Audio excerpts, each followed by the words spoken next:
Hey YouTube, hope you're having a great day. It's a beautiful day here at the Card House. Have an interesting topic today, something that I've heard a little bit of rumblings online, both one way and the other. This is a good thing, this is a bad thing, you're dumb, you don't know what you're talking about, you're an idiot, you're an idiot, I'm an idiot. Nobody knows, and I hate to use this here, and I know I'm gonna get a lot of shit for it, but is investing in draft boxes for Magic the Gathering, is it dead?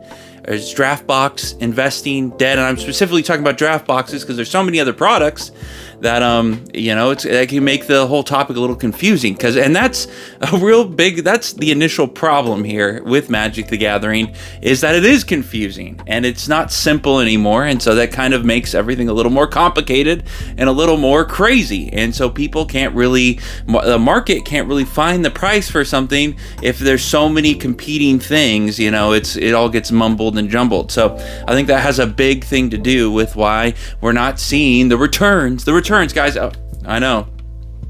Don't invest in cardboard, guys. Invest in your 401ks and your stocks and your real estate and all that.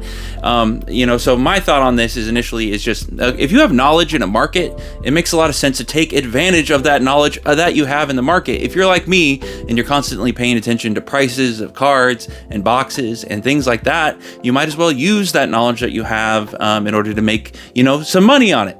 That's the initial thought there. If you have that knowledge and you're just wasting it, I think that's kind of stupid. So it's funny when you look into investing in draft boxes when it comes to something like Pokemon. And this is funny because there's so many Pokemon investors out there, and they always use investing in their titles, and it just shocked me when I first discovered this, because I only discovered this because I started a YouTube channel, and starting the YouTube channel I started looking at broadening my horizons. And at first Pokemon to me was not something I was interested in, but then now watching these PokeTubers and listening to them talk, I was shocked to see that they were actually talking about investing in their videos and actually getting a lot of people who are for them and positive. It's like, dude, if you're from Magic the Gathering, you know that using the investment word is frowned upon, not good. You're gonna get shit on, okay? So I expect to get fully shit on in this video, but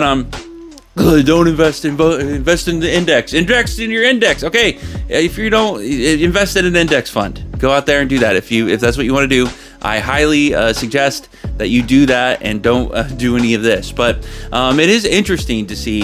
I was thinking about this, what is the last draft box to blow up, to have a good value, from the MSRP that you could buy it at. Back in the day, draft boxes you could mostly get them for around $80.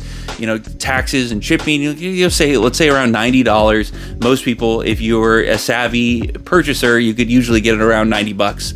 And so what box has gone up to over 200? So you got it at 90 and it's over 200. It looks like the last box that ever did that from Magic the Gathering was Amonkhet.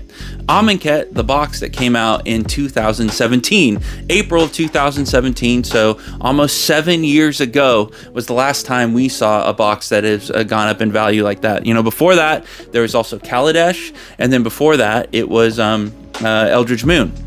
And the thing about those prices that have gone up, they actually went up in price kind of similar to what we see in Pokemon, which is that the boxes usually go up around 4 to 5 years after they're released. You usually see that increase, but we're not seeing that anymore. We're not seeing that on any draft boxes.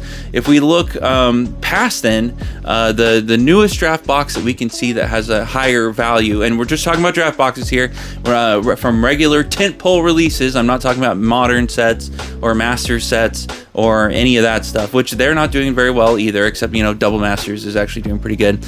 But it's what is it called? Throne of Eldraine. Throne of Eldraine is up to about 120, and it looks like Ikoria is around there as well, so around $130. So even those sets have not scratched the surface, and it seems like pretty obvious to me what is the cause here and what has caused investing or the prices of these boxes to slow down. Because even before then, you'd always see that 4-year pump on some boxes. there's always a box that's going to sit down forever. You have your Dragon's Mazes, you have your,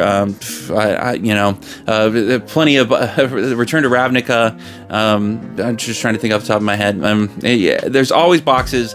It's like some of the core sets will, sit down there forever. Some Ravnica sets kind of sit down forever. You don't see those explosions, but you do see certain boxes like Eldritch Moon, Kaladesh, and then Amonkhet, and even Hour of Devastation for a certain amount of time got over $250. That was during the pandemic and during the pump.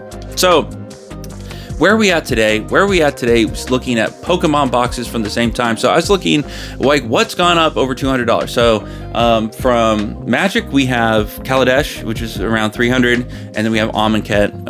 Of the latest, the ones to go over $200, those are the newest ones to do that. So but then what about Pokemon? You look over at Pokemon, Chilling Reign came out in 2022, and it's $219. Rebel Clash, I think, came out in 2021 and at $224. Crimson Invasion, $213, and that came out at the same time, around the same time that Amonkhet did. So that's about the same time. And then Lost Origin, I believe it's another 2022. So these are boxes that literally came out 2 to 3 to 4 years ago that are already up 200. And then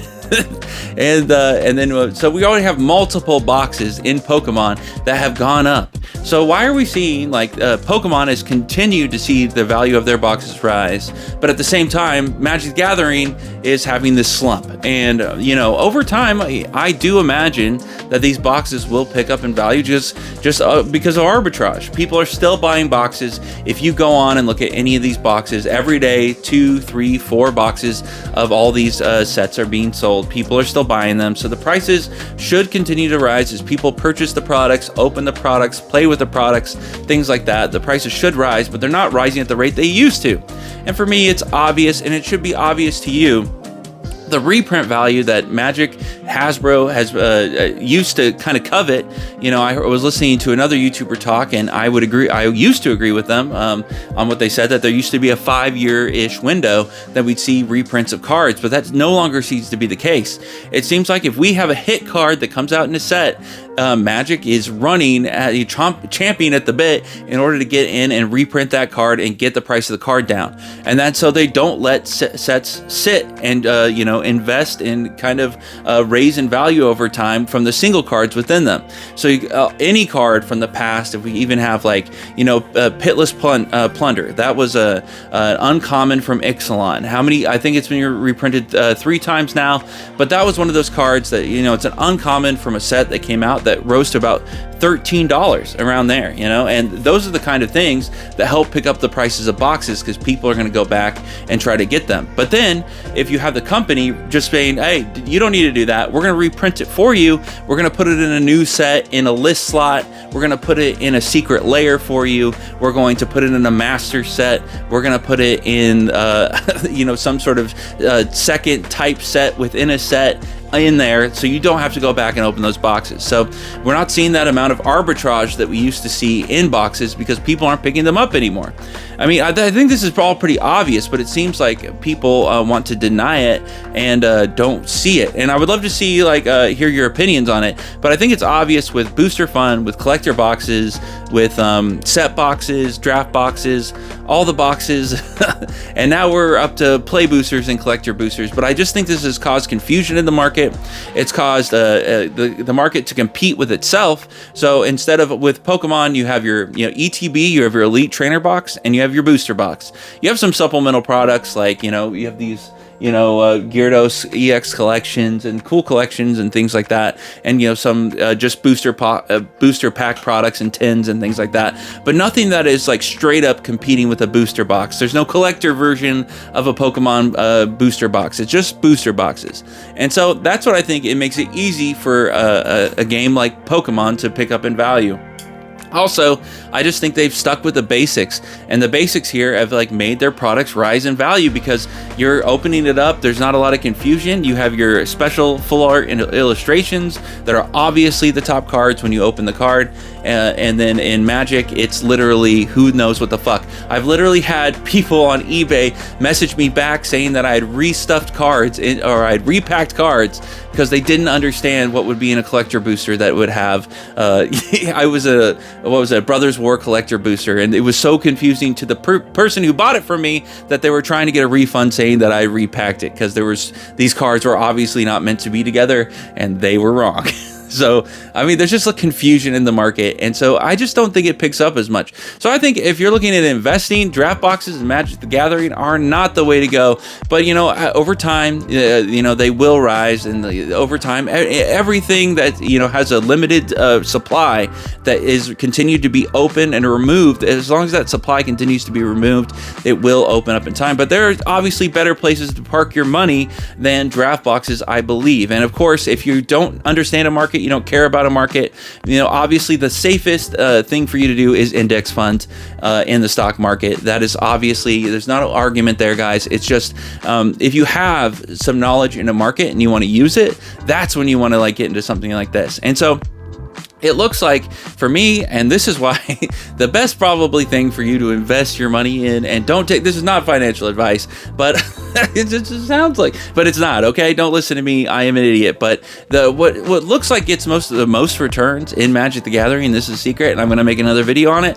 is Secret Lairs, guys. Secret Lairs, they're easy to pick. They're usually go up in value pretty quickly. They're the way to go. So I don't know why people continue to talk, because you'll go onto, you know, Reddit's like Magic Finance, MTG Finance, and people are always asking this question: what should they invest in? What draft booster box should they pick up? And my answer to that is Pokemon. Go find the last release. Oh, go get Pokemon 151. Get the 151 bundles or the ETBs, or, you know, that's what I would suggest. I would look into Pokemon, or I'd look into Lorcana, or I'd look into you know, Grand Archive. I'd look into Magic is just oversaturated, and it's got a lot of sellers, a lot of buyers, but it has so much product being released into the future that's competing with the old product that the old product can't vest like it should.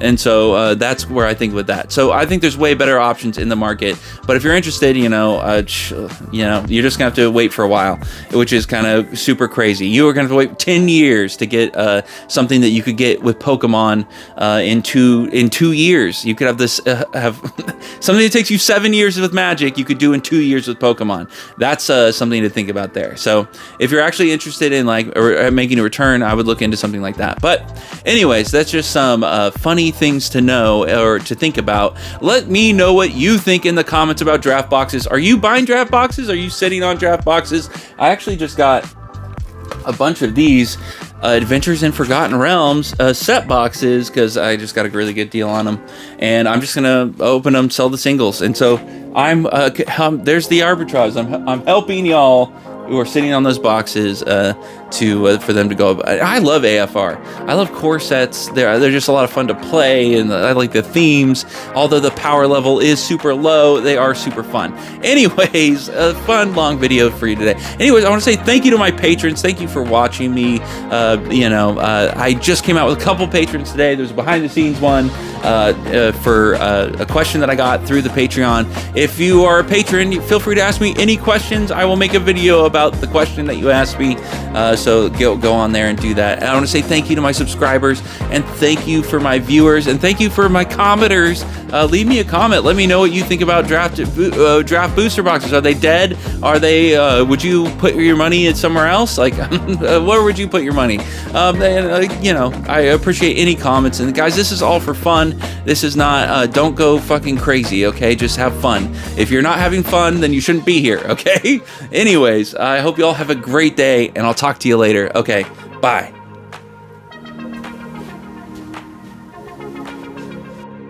Governor Jesse Ventura, to send you, Devin, a little bit of a message, my friend. You need to quit slacking. You, I heard lately, have been skipping your workouts. What's going on, my man? You want to turn into a little fat porker?